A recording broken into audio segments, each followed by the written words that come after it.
I never wanted him to struggle or suffer because his mother and I weren't together. I didn't want him to be a victim of that dynamic. That was about her and I. It had nothing to do with him, but he happened to be in the middle of it because he was the child. Yeah. And I wanted so badly to shield him from it, and it was hard.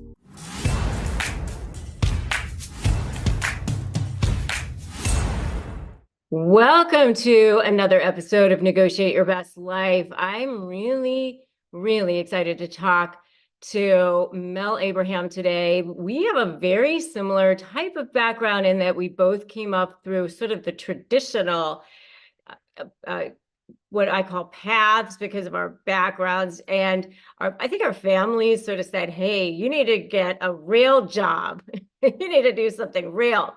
And so we both came up through the traditional paths. He was a CPA and then decided, you know what, maybe I want to do something else. I don't think this sounds like so much fun.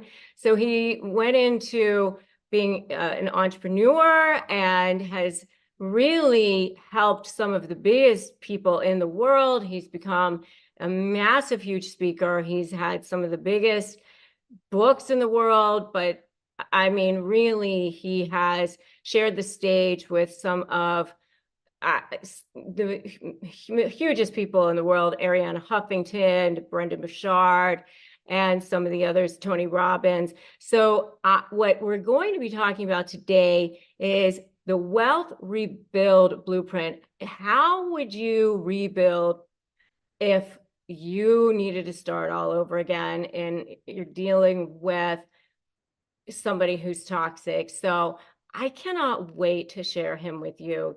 Grab your pen, grab your pad, give yourselves these next, 30 minutes or so, 45 minutes or so, and really listen, because he helps some of the biggest people in the world, and this is going to be so, so valuable for you. So welcome, welcome, welcome.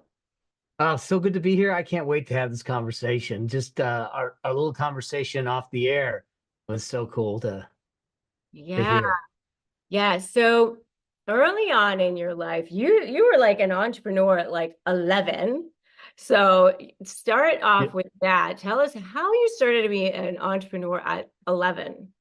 Well, I had no idea what it was, but what I did know, boy, you did your research.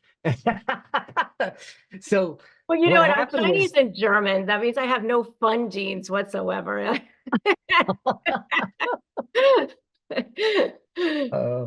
I was sitting watching a movie with my dad at 10 years old, which was a movie with Tony Curtis and Janet Leigh about the life of Harry Houdini. And I was fascinated with this guy that no box would hold, a chain wouldn't hold. So I started researching. Now back then, obviously, so I literally went to the library and went on microfiche to get old newspaper articles of Houdini and all that. But it spurred a fascination with magic. And there was a magic shop across the valley. You wouldn't do this with your kids today, but my parents let me at 10 and 11 years old get on a bus and go across the valley and spend my days during the summer months, since I wasn't in school, at the magic shop. And so I was learning magic, and in walks a guy who's talking to the owner. And I hear him say something about, oh, I got a gig this weekend, this and that. And he leaves. And I look at the owner. I said, what's a gig? He says, oh, he does shows and he gets paid. And I go, you can get paid to do this? And he said, yeah. So I said, what do you need to do? He says, you just got to put a show together, and you gotta get someone that wants you to do the show. So I thought, well, I'm going to do a magic show for kids' birthday parties. So I literally went home, put together a half-hour magic show, and started to market myself for kids' birthday parties. I was getting paid $50 for half an hour in 1972. So not too bad.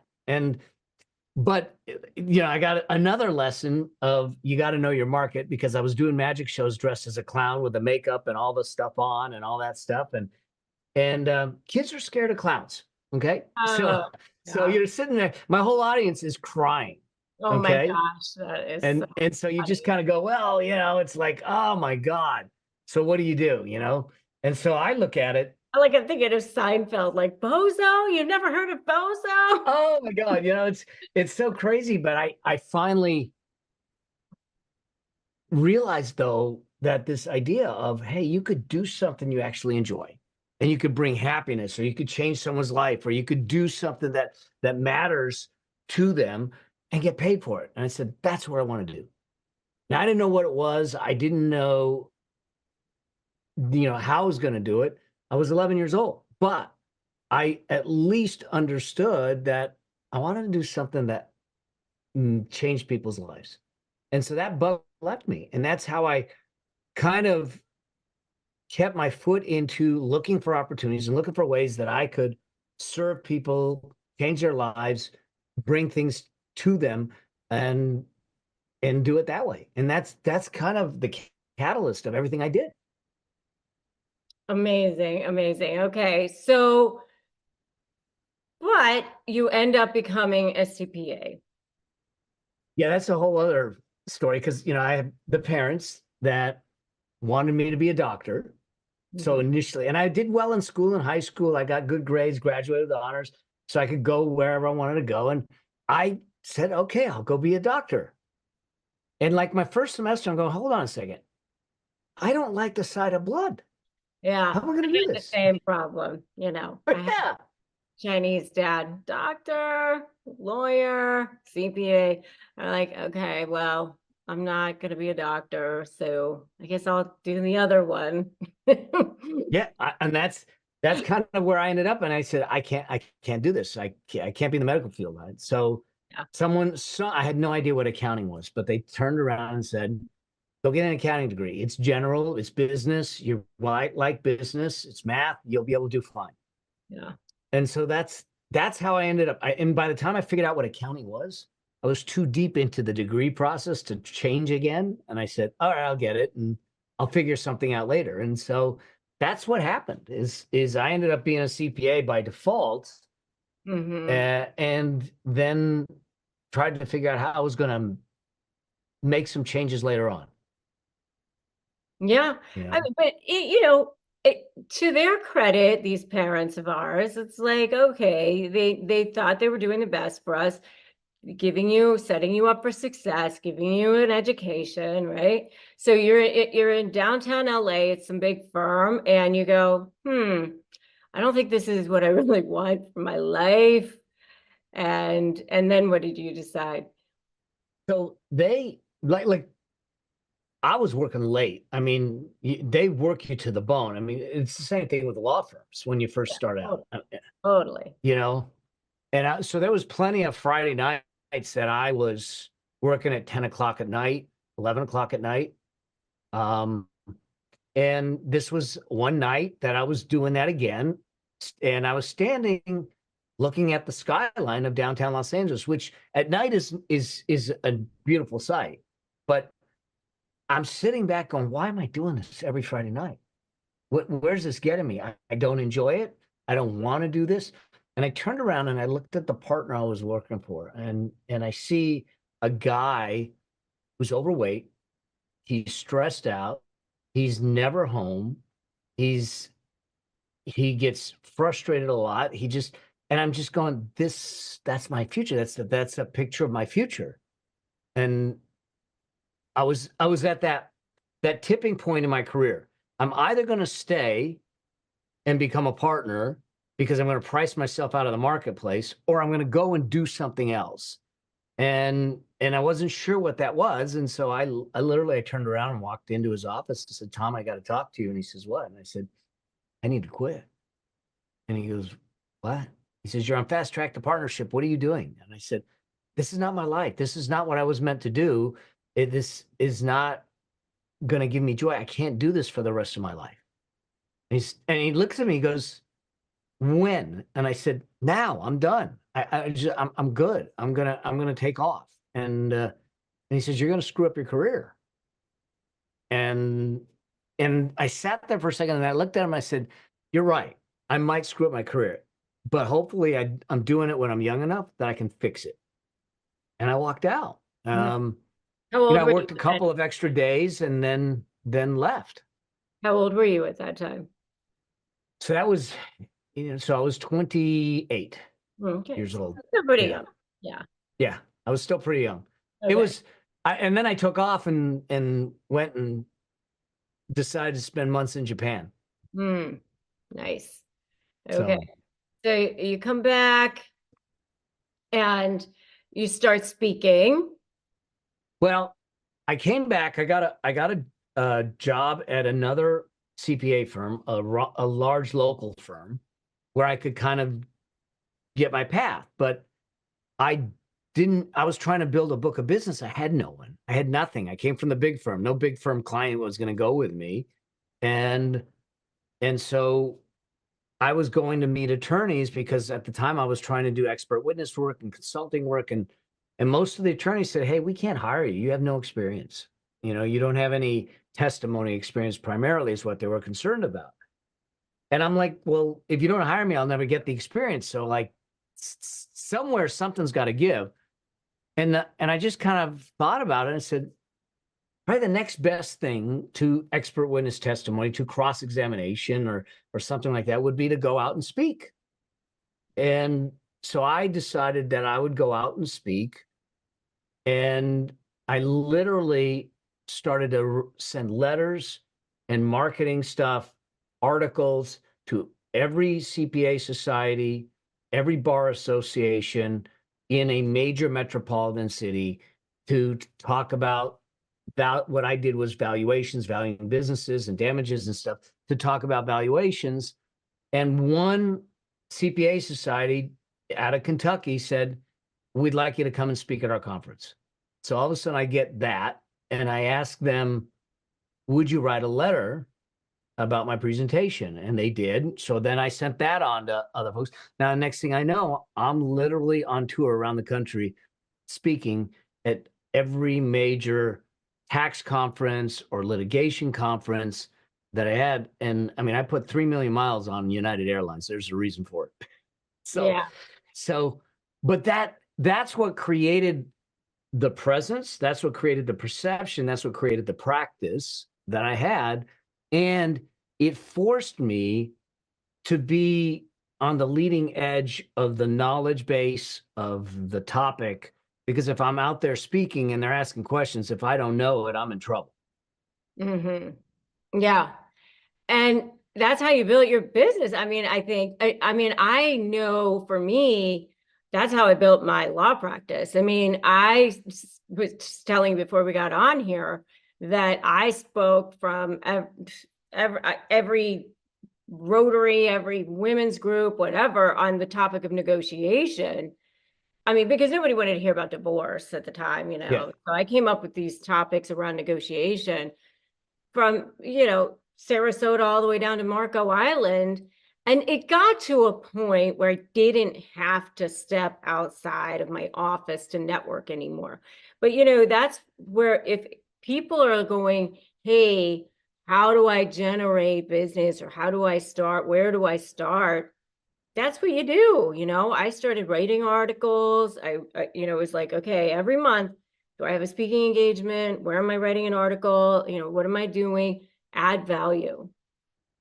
So I love that you said that you didn't didn't really have to market after a while. So here's the interesting thing, because I see this with my CPA, colleagues, and is that we don't understand the power of positioning and everything. I have not marketed the valuation side of my business for decades. I mean, not decades, for a decade. I don't have, if you look at my website right now, there's nothing about valuation on it. I don't go to networking events. I don't meet with attorneys right now and go to lunches like I used to. I just haven't done it for a while. I don't even have a business card. Yet my phone or my email will go off regularly, and I continually will do multiple six figures in projects that come in because of a reputation that was built decades ago. And I think when you're positioned properly, that's what can come about, is now all of a sudden your reputation will do the marketing for you. Oh, you gotta talk to so and so, and that's what's happening. I mean, I've got a couple of projects right now that have come in, and I haven't talked to these attorneys in a while. They said, "Hey, we got something." I said, "Great, let's talk." And I think that's the power of what you did and what I did, but it takes work. It definitely does take work. But I mean, I got to a point where, I mean, I literally almost had to hide sometimes. I mean, I moved out here and people were flying me back in jets to do their trials. I mean, it was to the point where people were writing $25,000 retainer checks and dropping them off to my receptionist saying, I'm hiring her before they met me. And I would be like, no, I get a say. No, they don't get to just do that. Like, No, exactly. that's not how it works over here. No. But that's what ends up happening after a while. Like, I mean, I haven't practiced law in Naples now for a long time because I practiced law in Naples, Florida. I mean, literally, if I went back to if I wanted to practice again, if I sat down at a desk and hung a shingle, I'd have too much work within a couple of days. I mean, that's what happens, Yeah. once you do that. So to anybody who's out there going, how do I build a practice? How do I build a business? That's what you do. I mean, you literally just start writing articles, going out there, getting speaking engagements, and just, you just do that. And the work will come. The work will come. Yeah, I think that first, obviously, you develop the knowledge and the skill set. And what I did because back then you're talking about 1990, 91, we didn't have the kind of technology we have today. So it was physical mailers. But if I got a speaking engagement, 2 weeks before it, I would release a press release and I would physically send it out to papers, but you write the press release in third party with some tips in it. So it becomes an educational piece. Then a week after, I would write a second press release around what happened at the conference, same way. And then I had a 500-word article around the topic that I spoke at the conference, and then I would send that out. So I was constantly doing that. And the presentation that I did there was only like 3 or 4 topics that I would talk on. So it wasn't like I had to constantly write and everything, but I was constantly sending, and then it would get published. It would get into their magazine or their newsletter, and it just that grew. But I planted seeds for a long time. For sure. For sure. I want to go back to a conversation. I mean, so you ended up having to leave your firm because you had issues with your partners, because they were like, hey, I don't like you out there speaking. This is like, it's so fascinating because I actually ended up having the same sort of situation with my partners. I merged my practice with 2 other guys when I moved out here. And the one guy who I partnered with was amazing. I mean, he totally got it, what was going on with me, with my YouTube channel and everything. And I was taking a percentage of everything I was bringing in. But then when he retired, the other guys were like, oh, the phone is ringing. What the hell? Like they weren't getting it. Like that if the phone is ringing, but somebody's calling in from, Pittsburgh or whatever, how is this helping us over here? And I'm like, because you're getting national exposure and my name is on the firm. And it's like, you're not understanding this? Like, but okay. But I was like listening to you saying like they were so traditional, they didn't understand, like, and so I just thought that was so fascinating. Really, really I, fascinating. I see that. I don't know. I mean, I see it a lot in CPA firms or in practices that have. Like, but okay. But I was like listening to you saying like they were so traditional, they didn't understand, like, and so I just thought that was so fascinating.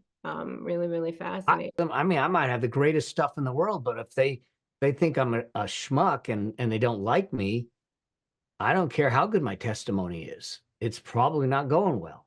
Yeah, and people are dealing with high conflict. It's so personal. Yep. I mean, they feel at the effect all the time. So, okay, your 6-year-old son comes to you and says, "Hey, Daddy, Where have you been? yeah, hello." Yeah. Well, I was a single dad. I was raising him full time. He was 5.5, 6 years old when that started. I was building a practice because my partners kind of shifted me out. So I went on my own and said, all right, I can do this on my own. But I thought I was doing the right thing because I was doing what everyone else would do, and that's get on the treadmill and run the miles and try to get the money and try to get the cash in, try to get the clients in.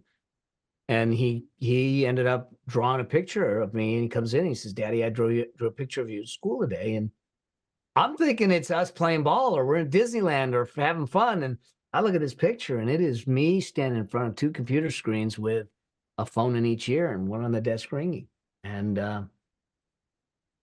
in a moment, a 6-year-old boy kind of put a mirror into my soul and said, "Hey, I get that we need the profits, but I need your presence. I what and that that was hard to handle because I wanted to be such a good dad and I thought I was doing the right thing. And he was the greatest gift that was given to me, and I was totally botching. I was totally screwing it up. Hmm. And it's still emotional for you. It is. It is. He's 34 too. Now, I've got 2 little grandkids, and they're doing great. It's emotional because I look at it, and I never wanted him to um, struggle or suffer because his mother and I weren't together. Hmm. I didn't want him to be a victim of that dynamic, and because that was about her and I. It had nothing to do with him, but he happened to be in the middle of it because he was the child. Yeah. And I wanted so badly to shield him from it, and it was hard. Yeah. But it was a wake-up call for you, and you did Hmm. something about it. Yeah, So you yeah, just, I did. That's what got me going down this other path of saying, how do you do business differently? How do you do money differently? How do you really, at the crux of it is, how do you separate your earnings from the efforts to earn it? And you and I came up in an environment where we're driven by timesheets and tenths of hours and realization, and so everything's driven by our efforts.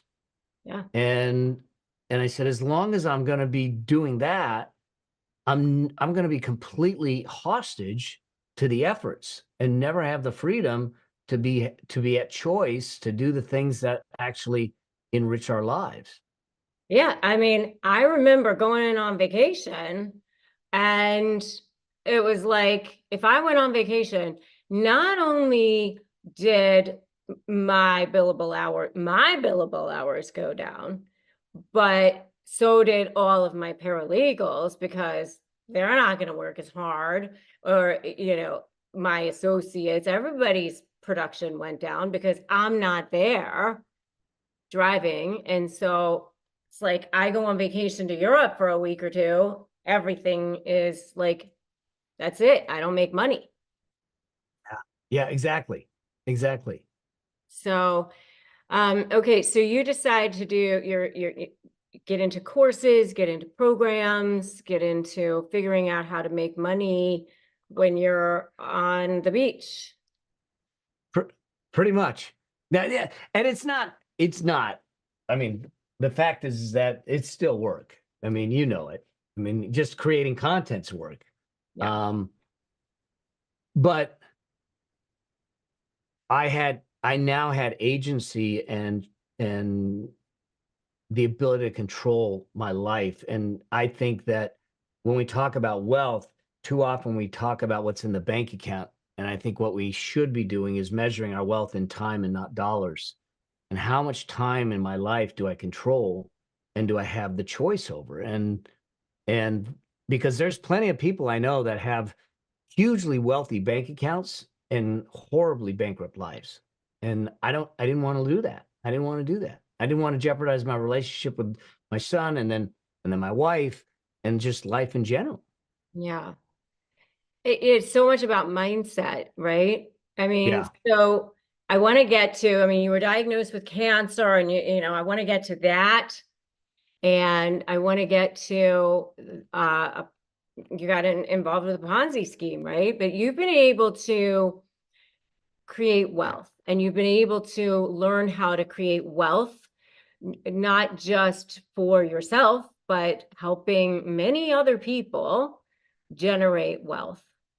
And I want you to just talk about that. You know, you talk about how to save, how to spend, how to uh, earn, how to have many different streams of earnings.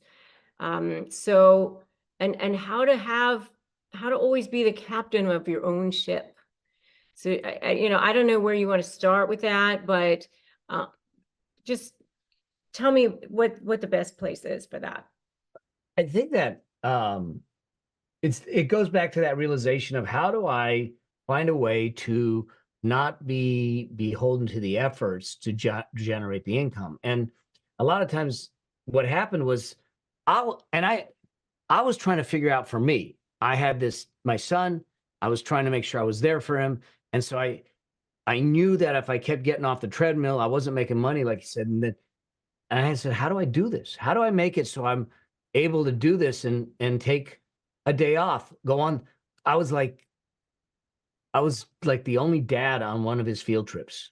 It was all moms and one dad, me, at Knott's Oh Berry Farm. yeah, you go. And and I just wanted to be able to do that without it jeopardizing the economics. And so I started to look at this idea of say, okay, people will talk about passive income, but I don't think passive is the right word because it insinuates set it, forget it. And I think that there's a relationship between earnings and wealth and money and you. And if we take a passive approach to any of it, it withers and dies. And so I started to look at things and saying, how can I leverage my income in the sense of changing the relationship between my effort and the earnings? And that's when I started to look at, oh, if I can build a money machine, a machine that doesn't require me to do it, then I can start to get the freedom. And the challenge was this is I had something that was earning because I was getting paid very well to be an expert witness, to do the things I was doing to consult. What I needed to learn was how do I take a piece of that and use it to build something over here that will, once it's built, will take care of things and I don't have to do a lot of effort. So I had to be smart with my earnings on the one side to build the money machine on the other side because the tendency was check in, check out, money in, money out. And I'm not really thinking about the future much and I'm not thinking about freedom much and everything. And so I started to learn how to invest. I started to, well, I learned some of my investing the hard way because I lost. Yeah. But I started to put a process in place where I would live below my means. I mean, it sounds basic, but most people don't do it. And I was very intentional to making investing a priority in my life because I knew that if I didn't do it, I wasn't going to get to where I needed to be. And the more time I had, the less money I needed. The less time I had, the more money I would need to build it. So starting as early as possible was a big deal. Mhm. So if you were, well, first of all, let's talk about this Ponzi scheme that you got involved Oh with. yeah. I think it's important that people understand, like, because you said you saw red flags, and I want to hear about that. Yeah. So in 2005, I got into an investment that turned out to be a Ponzi scheme. Between me and two friends, we lost over $4.5 million. It wiped out one third of everything I own. Um, and And it was a bad time for sure. I mean, I was sitting back trying to, and because especially someone like me, I was a financial guy. I'm the guy that would testify against someone like this to put him in jail as the expert witness. And Mm. here I am, I got duped, I got taken. And I was, so at that point, I started to question my own existence. Should I turn in my license? Should I do something else? Am I not fit for this? All the stories that would go into my head or to someone's head when you make a bad financial decision were going on in mine, to the point of literally saying, do I change careers? Um, it and that was aside from how do I recover? How do I recover what was lost? And I mean, it took some coaching. It took some people that came to me. I one dear friend that looked at me, he said at the time Jeremy, my son, was 14 years old. He said, you need to be careful. And I said, about what? And he said, Jeremy's watching you. Mhm. He's going to decide from how you handle adversity, how he might handle adversity. And if it is curl up in a ball, hope the storm passes, and settle, then that's what he learns. The question is, what do you want to teach him? And I go, God, okay. But it required of me to be willing to accept that I had a role in the Ponzi scheme, that I Mhm. was not a pawn, but I was a player. Not, I had to accept my role, but I don't accept the blame. Okay. The challenge was my other two buddies were in it. One of them had been retired before. He just changed, and he had the smallest amount invested. So he changed his life a little bit and just got on with his life. The other one was so focused on blame, he got into resentment, bitterness. He destroyed his marriage. He destroyed his business. He destroyed his liver. He started drinking. He Oh. he started to come out of it. And he's out of it now, but that's years, decades later, a decade later. And it's like, so I was going down that same road. If I stewed in the blame or stewed in the stories, I would have ended up the same way. Thank God I had Jeremy to fall back on and say, I got a bigger why. I got some reason, some purpose beyond that. So it forced me to sit back and look at it and say, what's my role in this? My role was I ignored some things. I had rules, but I ignored the rules. I had red flags. I ignored the red flags, the things that he did, the things that he said. Um, all of that got ignored. And I started to explore why that happens. What kinds of red And flags did you see? well, I think that one there was one that he did where what he was doing is he said we were doing things in like 6 week cycles and we would get supposedly 21% every 6 weeks. And so what he would do is at that first 6 week cycle, he says, I'm ready to pay you off. Do you want the money? Do you not want the money? And I said, no, go ahead. And my thought is, give me the money back. I'll sit out a cycle and then maybe come back in. But then he turns around and he says, now, just so you know, if I give you the money, then you're going to have to pay tax on it. I'm an accountant. So he's like, oh, let me pull the strings. And he says, but if you just roll it, I can just roll it and not have you pay the tax on it. And then he said, oh, by the way, I have another deal. Do you want to put more money in the deal? So not only did he keep my money, but he started asking for more money. And he says, do you know anyone else? And I should have that should have raised the red flag for me in the sense of going, then there was delays in getting documentation. I ignored it. I listened to excuses, all of that type of stuff. And all of that should have got my attention to a point of saying, I need to be more direct with him and ask questions, say, no, we're not going to do this unless I get this. Now, I don't do any investing anymore that doesn't follow criteria. And I might leave $1 billion on the table. I don't care. safety first, growth second. But how did it happen? It happened primarily because I allowed my emotions to get involved. I allowed him to get into my psychology and stir things up. He did things like, one, aspiration and dreams. He literally saying, like he's showing the money. Like, here's what's going to happen. This amount that you invested is going to go to here. And like, imagine what your life's going to be like. Now, he's triggering the emotions in the process. The other thing that he did was something that I call, I mean, it was reciprocity, basically. He did me some favors that got, like, he heard me talk about, I was teaching his kids, I had a martial arts studio. So his kids were, how I met this guy is his kids were training the martial arts. And so I was teaching his kids martial arts. I happened to mention something about wanting to do something, wanting to get something. I couldn't figure it out. He got it for me. So now I was indebted to him. Oh, yeah. And he didn't use it directly, but he knew the psychological impact of those things. Yeah, He was a master manipulator when it came to these different elements. When he would put paperwork in front of me.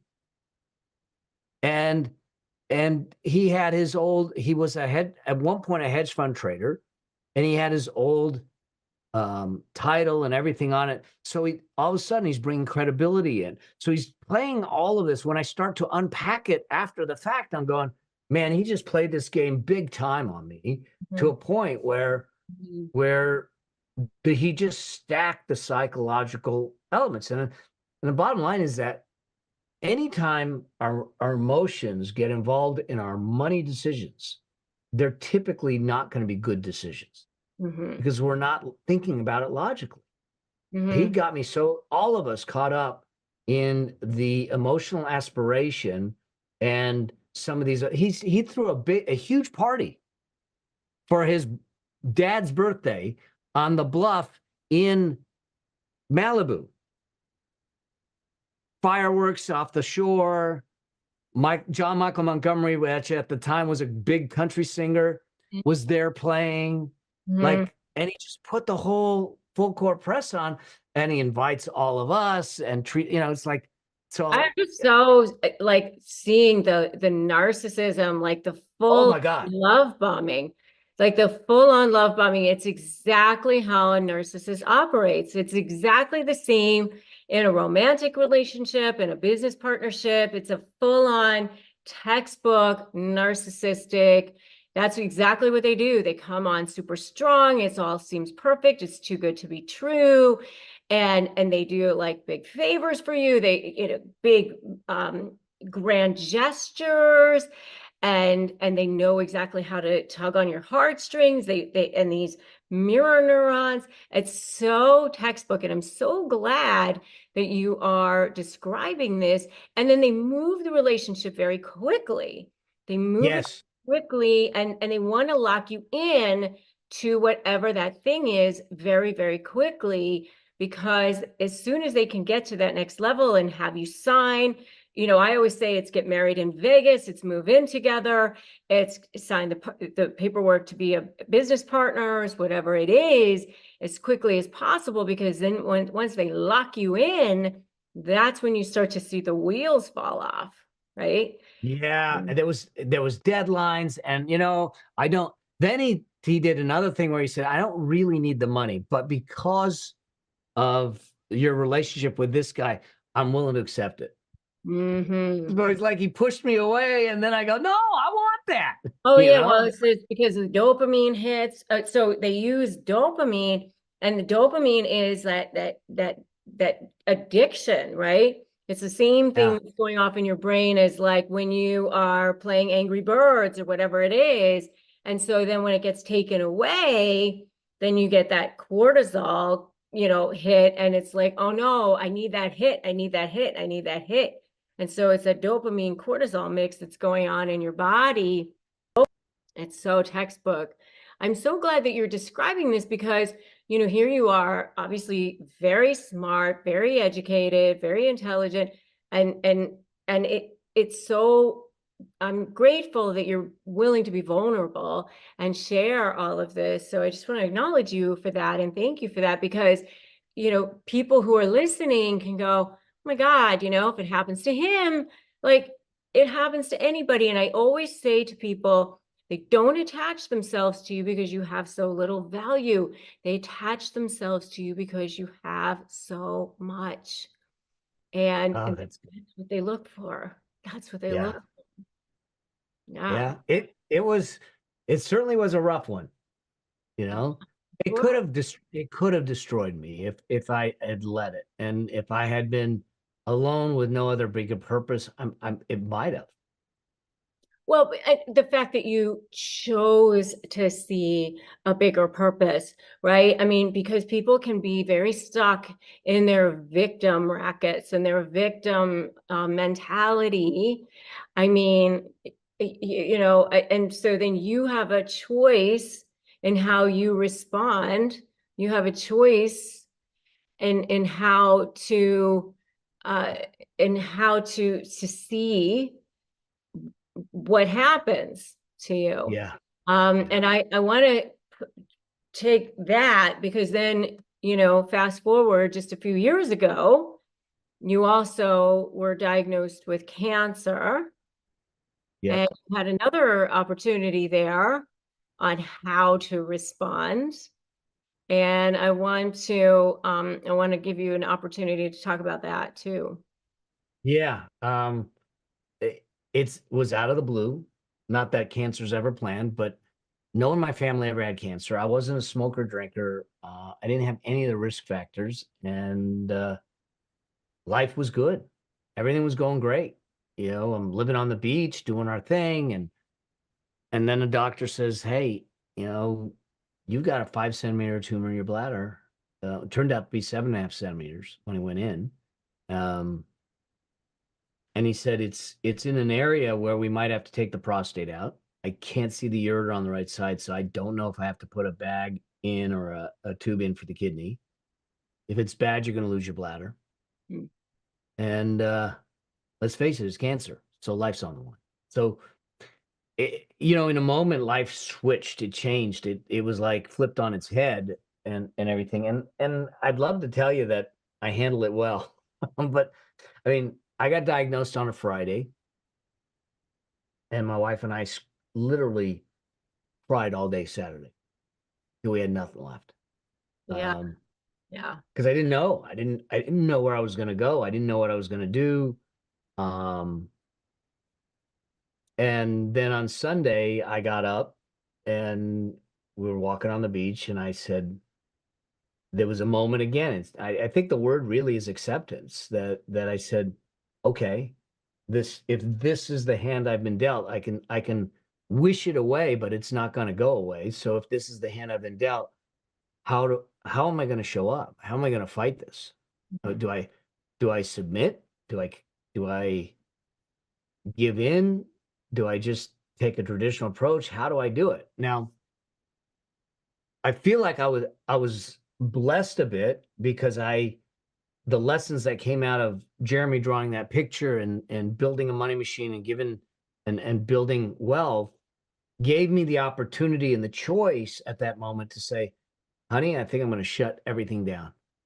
I'm not going to get on a plane. I'm not going to speak. I'm not going to teach. I'm not going to consult. I'm going to run these things down, and I'm going to 100% focus on fighting this.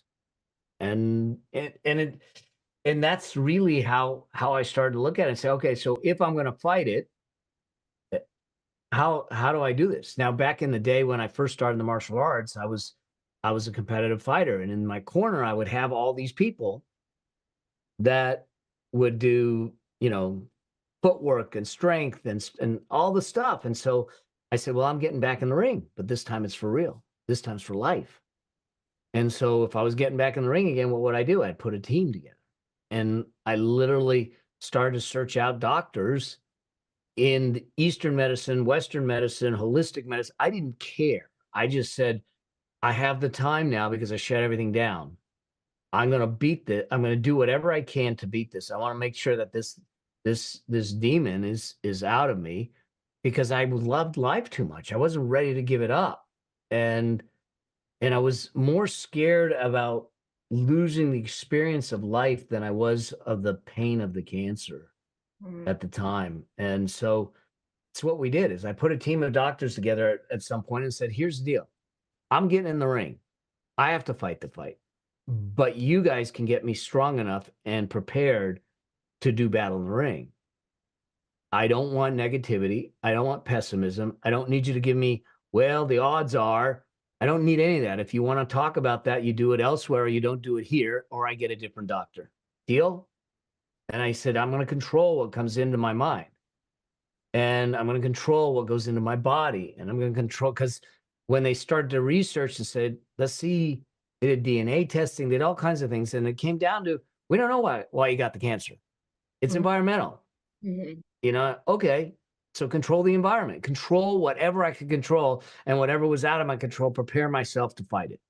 And that's what I did. So change diet, no sugar, no grains, no dairy. Um, I was visualizing every day, walking on the beach every day. I mean, I did everything. I was constant in therapeutic centers and things like that. And I said, the problems, I didn't care what worked. I just cared that something worked. And that's how I ended up approaching it because I was not ready to give up. And how's your health today? So I went through 3 surgeries, 4 tumors, and the first round of treatments, 57 treatments. So the total treatments, probably 7. Oops. Total treatments. Oh, sorry about that. Are you good? I'm good. Yeah. Yeah. Let me close the door. I got 2 doggies here. So, Well, all right. no, you're good. So I had about 77 treatments total. And as of May 6th, I'm 4 years clear. Ah, Still have all the body parts, still have all of it. I go in regularly for checkups and scopes and scans because bladder cancer evidently is a high recurring cancer. Um, but I'm ultra aggressive on detection, and I I've stayed true to the diet. I stayed true to the things that I was doing.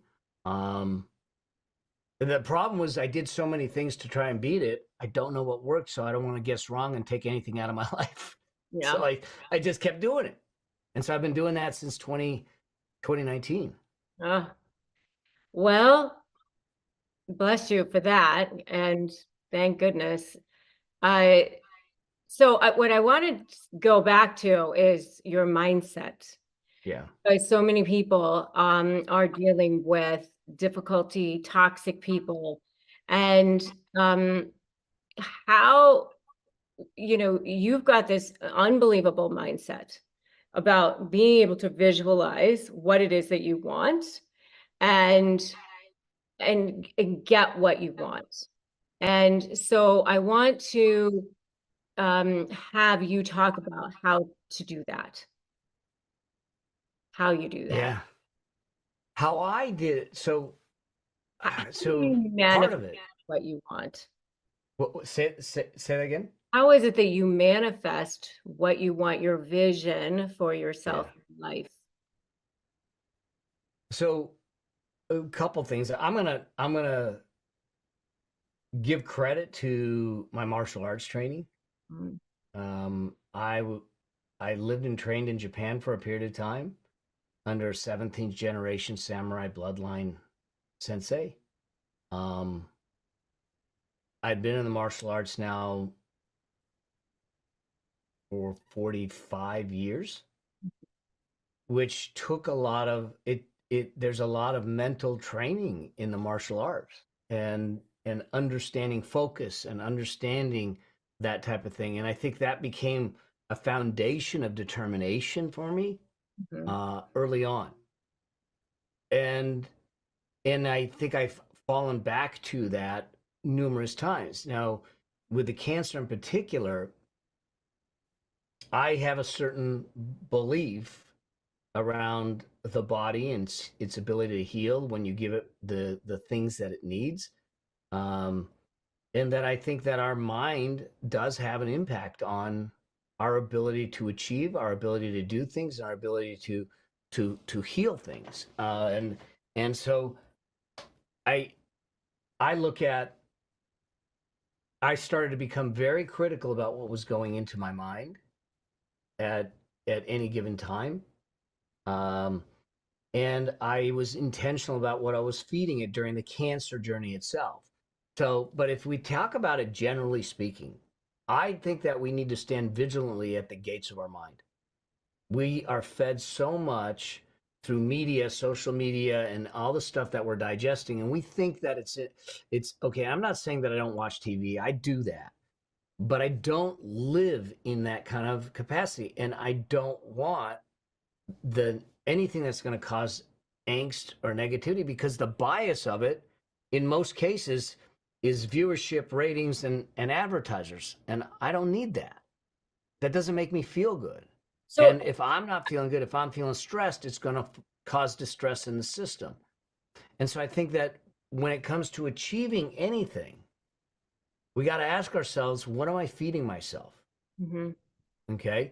Now, because if I'm feeding myself junk, then the likelihood of success is going to be it's like soil for a plant. And if I don't have good soil, it's not going to grow and it's not going to grow to its potential. So if I want to achieve something, one, I need to stand vigilantly at the gates of my mind. Two, I think I need to be really clear on what it is I'm trying to achieve. Mhm. Really clear. Mhm. Not, I'd like to have more money Mhm. or I'd like to lose weight. How much specifically and when? Be Mhm. so clear. Even when I was trying to pass, I passed the CPA exam while I was still in college. Mhm. Okay. And Mhm. I knew that I had 3 months to pass the exam. Mhm. So I knew that I had to study for it and prepare. I knew that what I needed to study because I had the study guide. So I literally said, okay, I'm totally focused on the exam. And I broke it down week by week. If these are all the things I need to study, how do I do it over these number of weeks? And when do I do reviews? And I literally listed it out and said, this is what I'm doing for the next 90 days.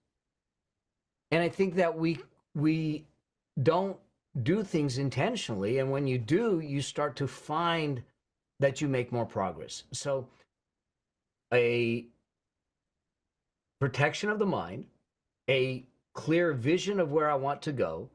Now I look at it and say, what if that's where I want to go and I know where I am? What's the gap I need to fill? What's missing? Do I need skills? Do I need mentors? Do I need coaches? Do I need education? Do I need resources? And now I will search those out, get them in place, and then I literally will calendar it. I knew with the cancer and the cancer came back. So what happened was diagnosed in June, first surgery July, second surgery August, December they said I was okay. April go in for a scope, they found two more tumors. It came back. Mhm. And I spiraled again and a friend of mine and I were talking. He says, what's the outcome? And I go, what do you mean? He says, do you know what your outcome is? I said, well, I know what I want the outcome to be. He says, they should be one and the same. And I said, okay, I want to beat this thing. Great. If you want to beat this thing and you know that it's going to be a journey, what do you need to do today, just today, to get you one step closer to beating it? What's the task today? What's the thing to do today? And then when you get to tomorrow, what's the thing you got to do tomorrow? And you just do the one thing each day that you need to do every day until you get to the solution you want. And the fact is that you're going to have to change as you go because you don't know what the day's going to bring. Mhm. And then he stopped and he says, now I know we're talking about cancer, but isn't that the way life is anyways? And I Yeah. go, oh, yeah. And so that's what kind of rebalanced me to say, well, what do I need to do today to beat this? First, I had to get my mind right, commit to it again, see what it was. Um, so that's where I would start with everything. I've always started mind first, vision section second, plan third, strategy fourth. So for those people who are sitting here going, all right, I'm at the effect of a toxic narcissist or whatever. Where would I start for an affluence blueprint? What would I do? Where, tell me. Well, so the question, first question is, are we in a dangerous situation? Because if we're in a dangerous situation, that means that I think that we need to protect ourselves and make sure that we're safe first. Right, right, of course. But So if they're looking to, figure out how to start making money or start getting their hands on some money or, like if you had to start over again, what would you do? so the one thing that I realized in the Ponzi scheme was this: they took my money, they took my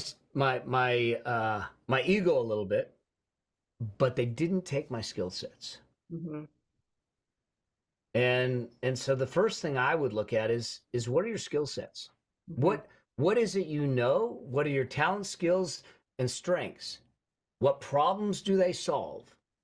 Because I gotta have income coming in order to build any kind of wealth.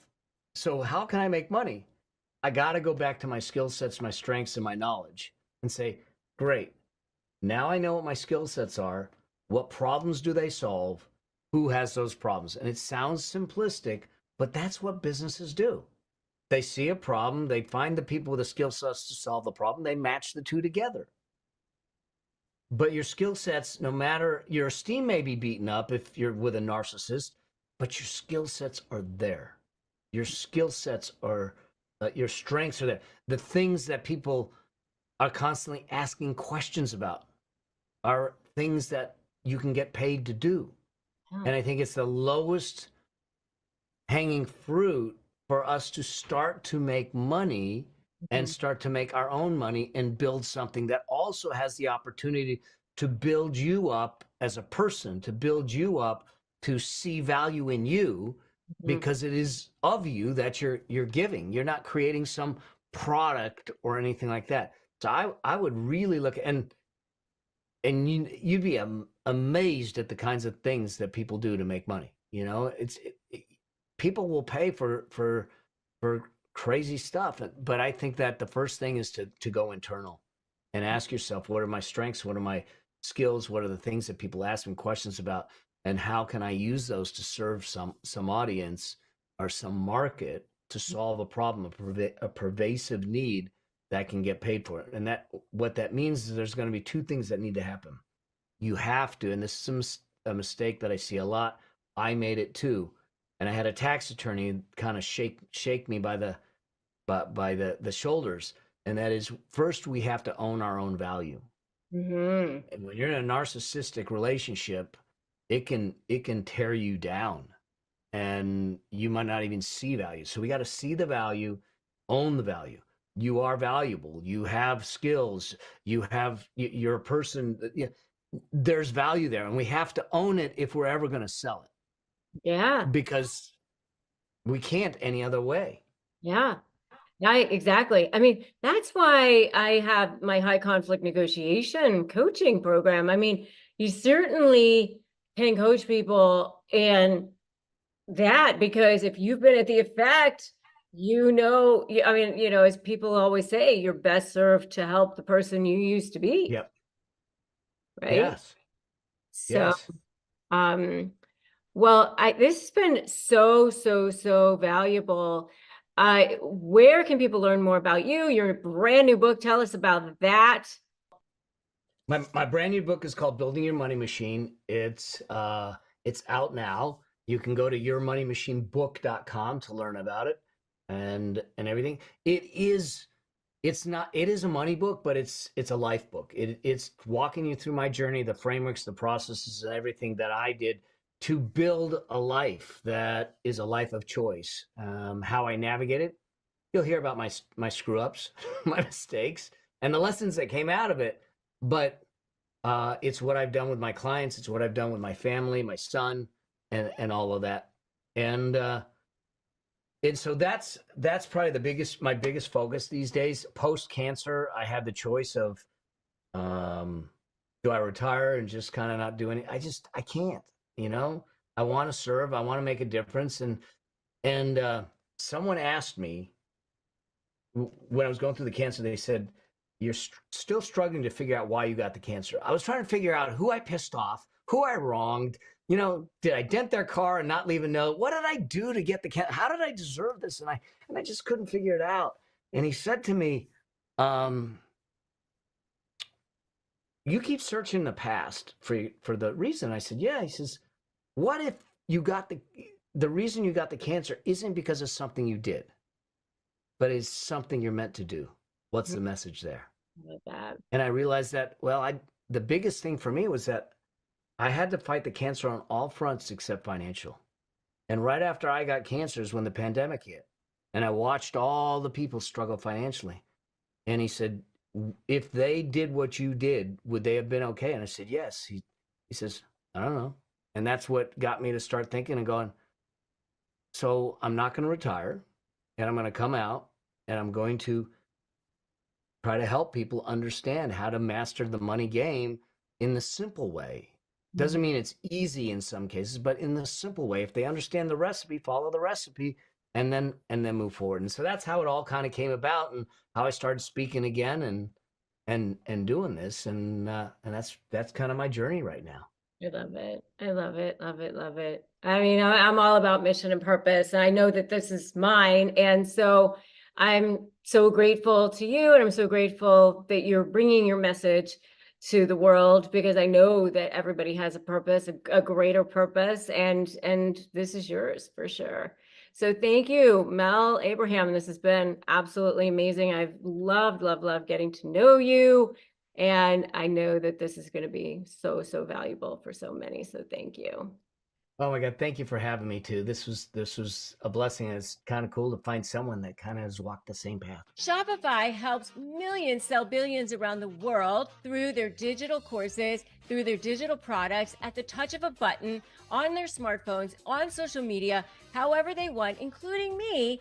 At shop.rebeccazung.com, you can access your store from all over the world, just the touch of a button from your smartphones. Start accepting payments. Everything you need to sell online, manage orders, and develop relationships in one place, and look fabulous doing it. Shopify is the commerce platform that is revolutionizing millions of businesses worldwide, including my own, at shop.rebeccazung.com. So right now, what you need to do is sign up for a $1 a month trial period at shopify.com/bestlife, all lowercase. Go to shopify.com/bestlife to take your retail business to the next level today. Shopify.com/bestlife.